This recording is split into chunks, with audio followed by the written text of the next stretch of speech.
hindi ka sinalo ng INC, yun na nga eh, nag-angas ka. 'Di ba? Mukhang amoy patis na naman, nanggugulong ngunit wala ring nagawa. Yun na nga yung problema mga minamahal. Nanggulo, wala ring nagawa, wala ring nangyari yung kanilang ginawang rally. Tapos sasabihin nila, ano daw, try out lang daw. Putang ina ng try out yan. Ilang buwan na yung try out ninyo? Simula pa ng 2023. Ano na ngayon, 2026, try out pa din? 'Di ba? Masakit daw yung dibdib. Paano sumakit? Ginawa mo yan yung plunder eh. 'Di ba? Nagpapadala sa drama si Marcoleta, dapat pinusasan. Yan ang selective na justice. Totoo. Yan yung selective justice, dapat pinusasan ninyo. Dapat yung kanyang kulungan is a normal jail. Yung kagaya sa ordinaryong mamamayang Pilipino. 'Di ba mga minamahal? Buti nga nahuli. If wala, isa po sa delay ng impeachment, tingnan mo 'di ba? Mga minamahal, yan na nga yung punto eh. Oo, dito sa katarantaduhan ni Senator Rodante Marcoleta. Eh, kung hindi yan nahuli, siya yung magde-delay ng impeachment diyan eh. Buti na lang kako, wala. 'Di ba? Buti na lang kako o hindi na parte. Actually, parte pa naman siya. Titingnan natin kung pwede siyang makadalo. Pero ano na eh, mukhang malabo na. Mga minamahal, napaka-selective na ng justice kung mangyayari 'to. Ngayon, ano eh, si Mike Defensor, meron kasi siyang ano eh, mga pahayag na parang sinasabi dito, ano daw eh, 'di ba sinasabi nila selective justice, nagsalita pa ha, nagulat ako ha, talagang walang kadala-dala, Mike Defensor, yung tipong naaresto ka na, ang dami mo pa ding hanas, ha? Binigyan na nga kayo ng special treatment, ang dami nyo pang binubuelta. Ngayon mga minamahal, pag-usapan din natin, itong ginawa ni Mike Defensor, na parang gusto niyang ipamukha na napaka-selective ng justice. Putang gisan ninyo, paano naging selective nung panahon nga ni Leila de Lima eh. 'Di ba? Yun yung literal na selective justice. At tingnan nyo, kung selective justice, bakit si Marcoleta nasa hospital ngayon? 'Di ba dapat pinupusasan yan? Kung selective justice, dapat di ka na nakakapagsalita, dapat noon ka pa kinulong, kaso dinaan ka sa due process, tapos nga ikaw pa mayroong hanas na babanat? Putragisan ka? May special treatment? Yun yung selective justice na ginagawa ngayon kay Rodante Marcoleta. Ngayon ito yung banat ng palasyo. Mga minamahal, panoodin natin yung banat ng palasyo tungkol dito kay Mike Defensor, kasi si Mike Defensor nahuli na nga din. Talagang bumanat ka pa tilok mo eto sige, napagbigyan ka tuloy.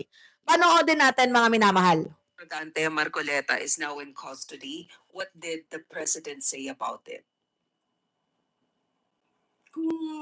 Yan po ang isinasaad at sinasabi ng batas at yan naman po ang kautusan ng korte, yan naman po ay irerespeto ng Pangulo.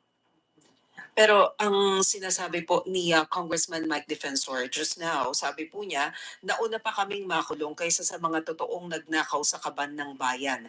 Mapapakulong nyo kami at mapapatahimik pero hindi kami susuko. Your reaction? Yun nga po, sana po ay minadali din nila ang pagbibigay ng mga ebidensya. Konkretong ebidensya, hindi lang puro pamidit. Yan kasi, ang pangit mga minamahal sa mga DDS, gusto nilang laging sisihin si former Speaker Martin Romualdez. Dapat daw makulong si Martin Romualdez kasi si Martin daw magnanakaw. Yung problema kasi, ebidensya tayo dito eh. Kung meron kayong sisisihin ng isang politiko, pakitaan nyo ng ebidensya, hindi yung hearsay. Ang problema kasi dito kay Mike Defensor, may ebidensya sila. Ang problema kay Marcoleta, nakitaan din sila ng ebidensya. Kaya swak sa mga ayun, nandun sa presuhan, sa kulungan, oo na ngayon, as of the moment, nasa hospital pa, mga minamahal. May nag-comment dito, bakit plunder kaso nila? Ninakaw siguro galing ang pera sa campaign donation. Yung plunder na kaso ni-receive Charlie Whiskey ni Senator Rodante Marcoleta noong siya'y congressman at bawal po yun sa batas. Dalawa po kasi yung plunder. Yung plunder na ninakaw mo sa kaban ng bayan, yun yung pandarambong. At pagre-receive mo ng cash donation or cash gift or gifts, na lumagpas ng 50 million threshold sa isang tao, lalo pat ikaw ay isang parte ng gobyerno. So, meron po kasing ibig sabihin nun. It's either, sige, tinanggap mo yung suhol na ganito para pag ikaw ay nanalo, ipopromote mo siya, bibigyan mo siya ng trabaho, kukunin mo siya sa pagiging contractor. Meron kasing ganong instances.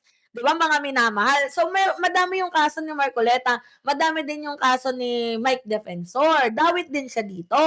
So ngayon, ang problema kasi, may ebidensya laban kay Marcoleta, laban kay Mike Defensor.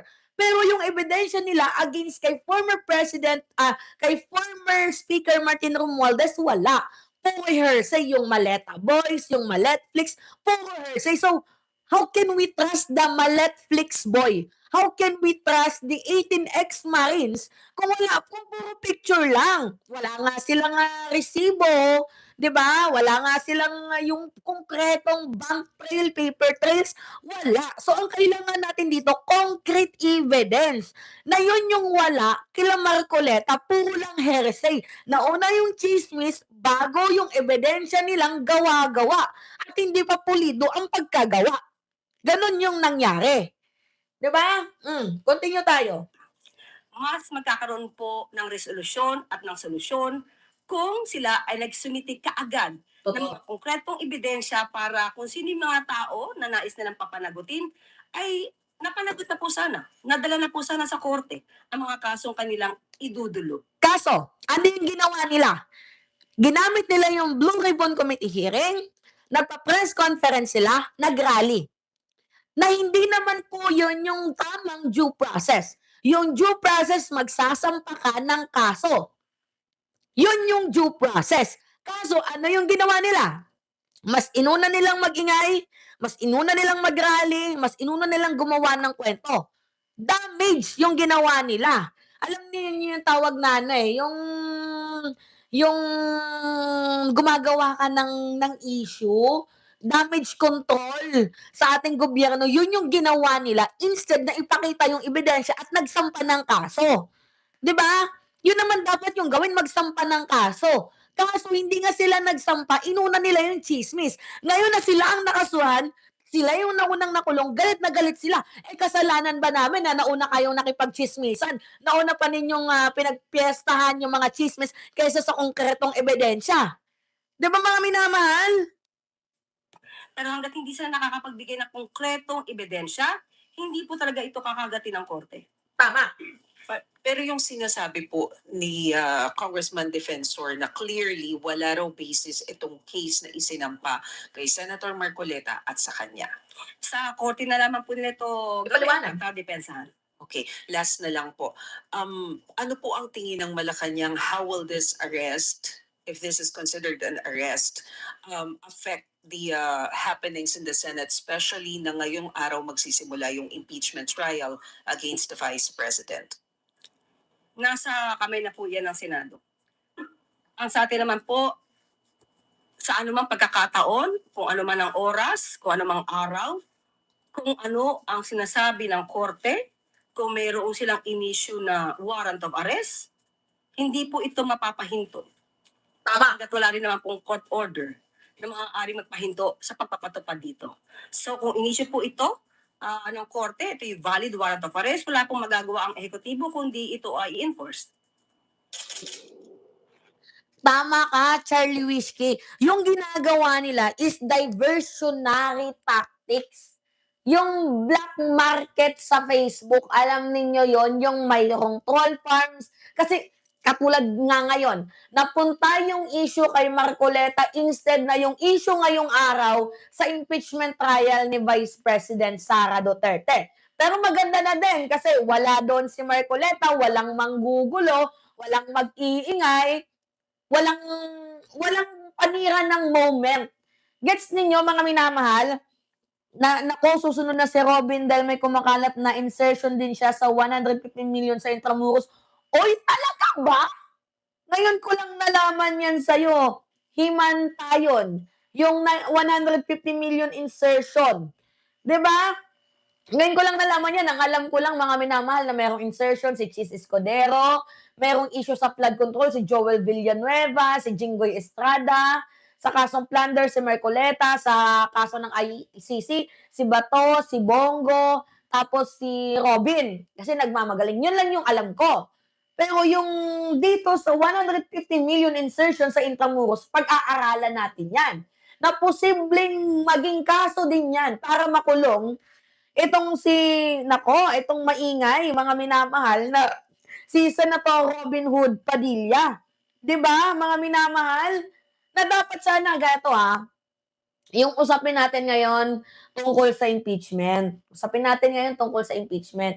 Mantakin ninyo, humarap ba? Sige nga, tanungin ko sa inyo, humarap ba ngayon si Vice President Sara Duterte? Sige nga, i-comment ninyo. Sa nanood ng impeachment trial ngayon, humarap ba si Vice President Sara Duterte? Paki-comment nga, mga minamahal. Sa mga nanood, sa mga updated, humarap ba si VP Sara Duterte doon sa impeachment? Ha, mga minamahal? Oh, 'di ba hindi siya humarap, mga minamahal, hindi siya humarap. Bakit? Kasi natatakot. Bakit hindi humarap, mga minamahal, si Vice President Sara Duterte? Kasi natatakot. Gusto din kumuha niya ng simpatsya. Saang simpatsya? Walang iba kundi sa mga tao. Kasi sinasabi niya na uunahin niya daw yung bagyo. Parang magti-tree planting ata ngayon si Vice President Sara Duterte. Mantakin mo ano yung sabi ni TBBM? Total, abogado ka, total, may knowledge ka, total, alam mo yung batas, total, alam mo yung rule of law, 'di ba, ganon? Humarap ka, harapin mo. Para matapos na. Ngayon, ano yung ginawa na naman ni VP? Hindi siya sumipot, hindi siya nagpakita, umiwas. At gumawa ng panibagong issue. Ano yung panibagong issue, mga minamahal ni VP Sara? Eto, pinili niyang pumunta daw sa Super Typhoon Bobby. Ginagawa din naman ng presidente yan dahil meron din namang nakalaan ng mga relief goods yan bago pa bumagsak yung bagyo. 'Di ba, mga minamahal? Pakita ko sa inyo. Pakita ko sa inyo, mga minamahal, kung anong katarantaduhan at kaputragisan na naman ang ginagawa ni Vice President Sara Duterte at nang iinsulto. Tama ba 'yon? Tama ba 'yon na nang iinsulto ka, VP Sara? Continue tayo. Kasi ang mandato po niya bilang Vice Presidente magtrabaho para sa bayan at yun nga po yung ginagawa niya. In fact, I just spoke for a few So, okay, walang problema kung magtrabaho ka para sa bayan. Kaso paano naman kami na sumisigaw ng accountability? Paano naman kami na sumisigaw ng rule of law? Paano naman kami na sumisigaw ng due process, transparency? Paano kami? Walang problema kung magtrabaho ka. Pero kailangan mong sagutin ang mga katanungan namin kung ikaw ay transparent. Kaso hindi ka nagiging transparent sa amin. Nagiging pabigat ka sa aming mamamayang Pilipino. Tapos galit na galit ka na si Rodante Marcoleta nahuli. Kasi nawalan ka na naman ng kaanib. Mauubos yan sila, VP. Pustahan tayo. Mauubos yan sila dahil may mga insertion sila. May mga issue katulad ni Jinggoy. 'Di ba? Si Bato hindi nga nagpapakita. 'Di ba? Sabi niya na nag-comment, lahat gagawin ni Sara para makaiwas lang yun sa impeachment. Exactly. Ngayon, dahil nga may bagyo, ginawa niyang palusot ang bagyo. Potragisan, ngayon ko lang nakita na tumulong ang OVP sa bagyo Samantalang dati pag binabagyo, pumupunta ka ng ibang bansa para manood ng concert ni Taylor Swift. Tama ba yon? Continue tayo. years ago. He's actually in a planning session, no, with members of the OVP to prepare for Super Typhoon Bobby. So yun ang ginagawa niya sa Cavite. Nagtatrabaho para sa bayan, kaya wala sa impeachment trial. Yan ang isa sa paliwanag. Nagtatrabaho daw para sa bayan or nagtatrabaho dahil gusto mo lang iwasan ang impeachment mo. Kala ko ba ready na kayo? Diba, yun yung niyayabang nila. Sabi nila, ready na daw sila, bloodbath na. Meron bang bloodbath na hindi nagpapakita? Ha? Mga minamahal? Meron bang bloodbath na hindi nagpapakita? Meron bang bloodbath na nagtatapang-tapangan pero hindi makita? In the difficult times and in the difficult moment, hindi nagsho-show up. Meron bang bloodbath na ganon? Yes, evil is necessary, Eric de la Cruz. That's a BS. Imong nawong. Kay Attorney Michael Poa kung bakit hindi dumalo sa unang araw ng paglilitis si Vice President Sara Duterte. Ayon sa defense team, kakatawanin siya ng kanyang mga abogado alinsunan sa mga alituntunin ng Senate Impeachment Court. Giit pa ng depensa, abala sa planning session ang pangalawang pangulo kasama ang mga opisyal ng Office of the Vice President bilang paghahanda sa banta ng Super Typhoon Bavi sa bansa. Inaasahang papasok sa Philippine Area of Responsibility ang Super Typhoon sa mga susunod na araw. Itinanggi rin ng tagapagsalita ng bise na ang hindi pagdalo ng pangalawang pangulo ay pag-iwas sa mga pananagutan at responsibilidad sa bayan. Ano nga ba? Yung hindi pagdalumatik na yun na umiiwas ka sa responsibilidad mo.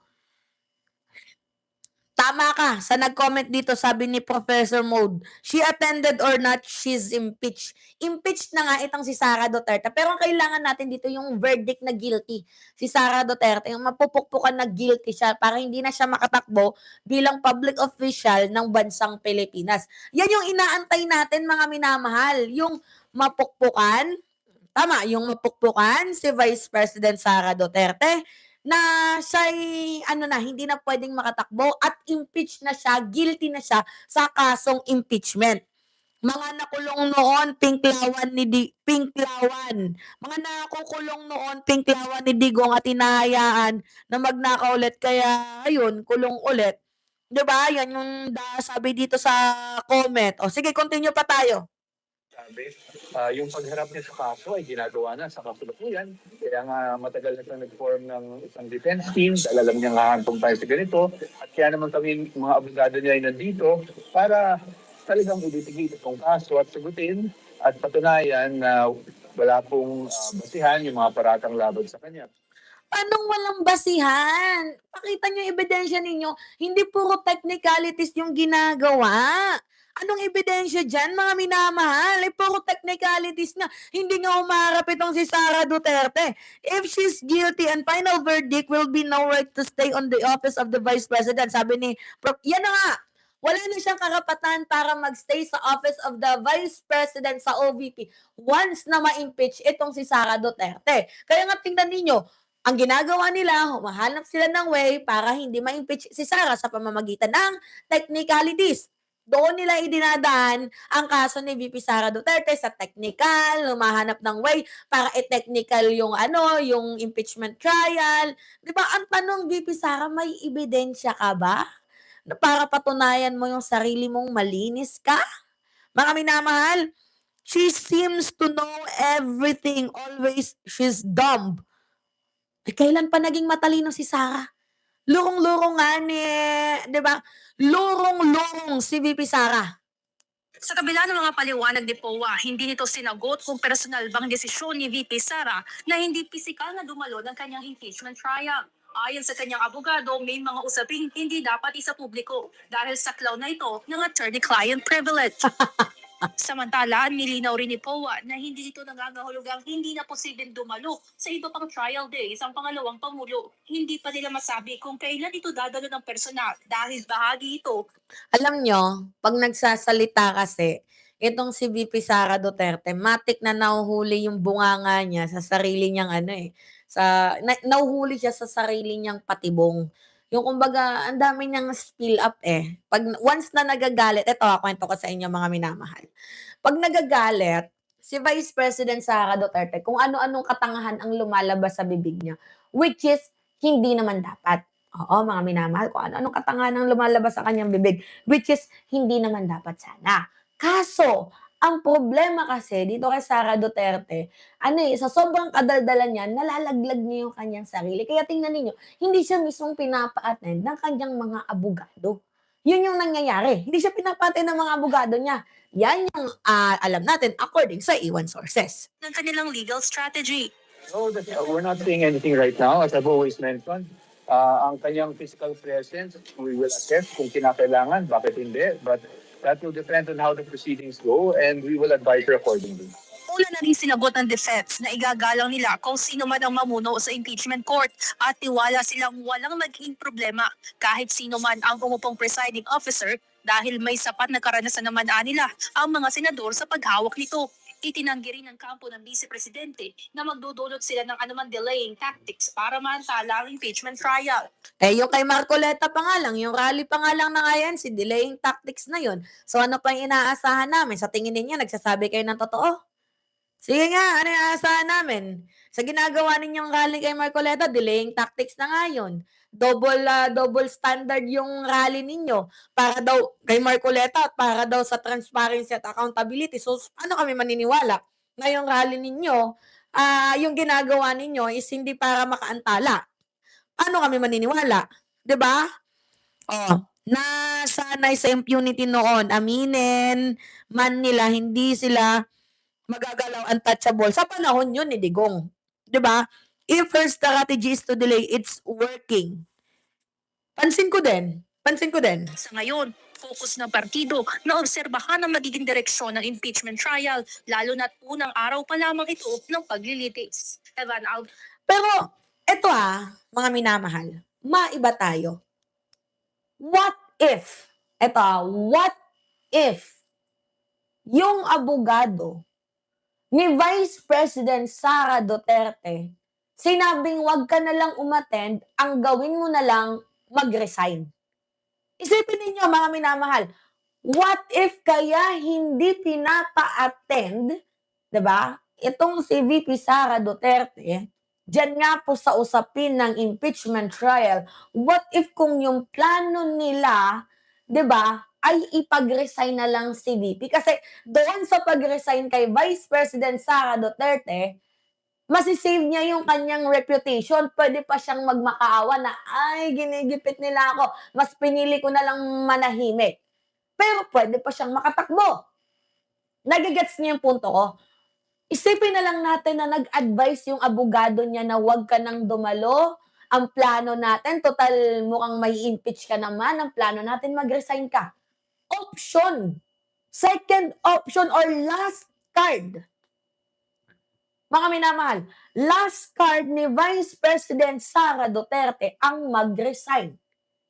Pakapala na lang ng muka. Yan yung mangyayari. Sa totoo lang, pakapala na lang ng muka in the future. Yan yung mangyayari kay VP Sara Duterte. Pakapala ng muka. Magre-resign. At pwede niyang gawin yun para makatakbo pa siya. Kasi kapag na-impeach na siya, kasi madami pang proseso ang impeachment. Diyan sa Senado, may pagbobotohan pa yan dyan sila, may pagdedebatihan pa yan sila, yung prosecutor, yung defense team, 'di ba? May pagdedebatihan, madami pang pagdadaanan. It takes 7 months. Mga minamahal, next year ano na? Ano na ba ngayon? July, August, September, October, November, December, February, January. Ay, di. July, August, September, October, November, December, January, February. 7 months, February. So next month is next year 2027 na. At next year simulan na ng bardagulan sa eleksyon.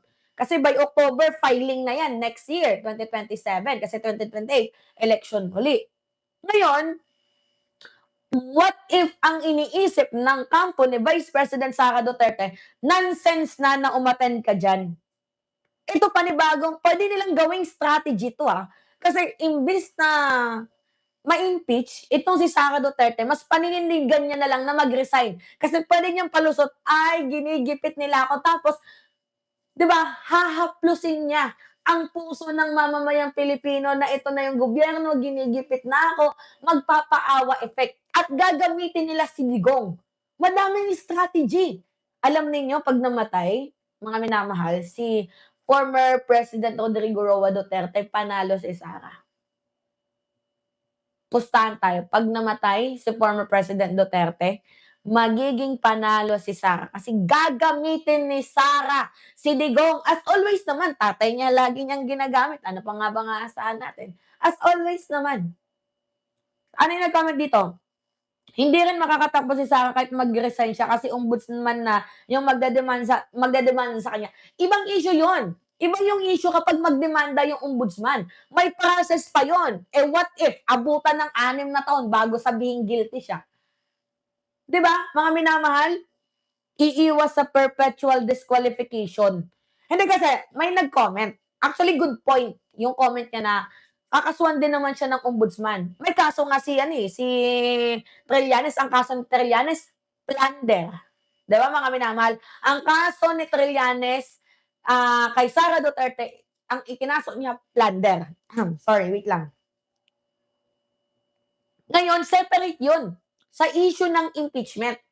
Separate yung kasong plunder, yung kasong isinampas sa ombudsman, dito nga po sa impeachment ni VP. Pwedeng pagsabayin ang dalawa, yung ifinail na kaso ni Trillanes na plunder, bribery, at yung impeachment ni VP. Pero ang tanong, mabilis ba ang pag-usad ng kaso ng ombudsman? At ang tanong din dito sa kabila, mabilis ba ang pag-usad ng issue tungkol sa impeachment? 'Di ba? Kasi pwedeng maging dalawa din. Kasi sabi nga ni Sara, dapat may plan A, plan B, plan C, plan D tayo. 'Di ba? So hindi lang sila naka-stick doon sa punto na kailangan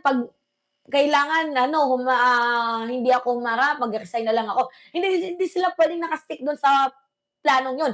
Pwede nilang pagplanuhan na mag-resign ako, total matagal pa din naman yung kaso sa akin ng ombudsman.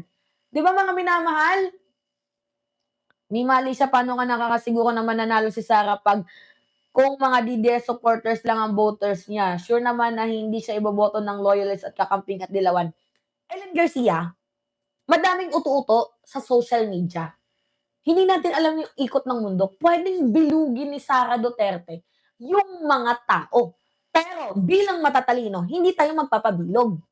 'Di ba? Hindi tayo magpapabilog. Bilang mga matatalino at nag-iisip, hindi tayo magpapabilog. Kaya nga, pinag-iisipan natin, what if yung ginagawang plano na pala ngayon, nila Vice President Sara Duterte, ang pinag-uusapan nila kaya hindi siya umattend, is tungkol baka pinag-resign na siya kasi may posibilidad. Malaki, mga minamahal, ang posibilidad na itong si Sara Duterte ay makatakbo once na siya'y nag-resign tapos hindi pa natutuloy yung impeachment. Hindi pa natatapos yung impeachment. Kaya nga medyo nagkakaroon tayo ng pagkatalo-talo dito. Yung impeachment ginawa para hindi na makatakbo. Yung impeachment is a process of removing public officer to the office. Ang nakalagay sa impeachment para tanggalin. 'Di ba? Ang impeachment para tanggalin ng isang taong magnanakaw. Ngayon tinanggal na. Pero kasi dapat nilinaw sa ating batas na kapag tinanggal na, hindi na dapat pwedeng tumakbo. Dapat gano'n, mga minamahal. 'Di ba? Kahit pa sabihin na natin na si Sara Duterte nag-resign na, dapat hindi na siya pwedeng tumakbo kasi umusad na yung impeachment. Ngayon kasi, debatable siya, mga minamahal. Kung magiging matalino ang tao sa 2028, talo si Sara. Tama, talo si Sara. Pero yung Gen Z, walang boto si Sara Duterte. Ang daming drama ng mga kulto supporters para lang madali daw impeachment ni Sara Lustay. Yun na nga eh. May dramang Mia, may dramang si Marcoleta nagkasakit. Tanginang yan. Dami ninyong drama, dami ninyong ek-ek. Paharapin nyo na lang si Sara Duterte. Kaya nga tinanggal para lumambot na siyang kinasuhan. Kaya nga kapit sa posisyon para may shield pa kahit papaano. Sabi ni Charlie Wishki, basta kahit anong mangyari maganda pa rin si Mima kung nakasunod. Niloloko niyo ako. 'Di ba? May nag-comment BGMP, Bong Jinggoy Marcoleta, tapos yung P Padilla. Yan na ba yun yung mangyayari? Every year, nagkakaroon ng mga voters. Oo, bawat taon nagkakaroon ng mga voters. Tama, yung mga Gen Z. Walang boto si Sara sa mga Gen Z. Pero sa mga ibang mga nabubudol, mukhang meron. Si Sara, mga minamahal. So, pero at the end of the day, dapat maging accountable pa din itong si Sara kahit pinag-uusapan nilang magre-resign siya. 'Di ba? If ever lang, mga minamahal, na mag-resign itong si Sara Duterte, 'di ba?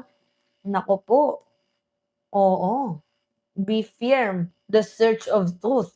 Ito na nga, yung full opening ni ni tawag dito, mga minamahal, Terere do'n. Kasi tinatalikuran niya, 'di ba, mga minamahal? Gusto lang ang busy daw patalsikin, walang gano'n.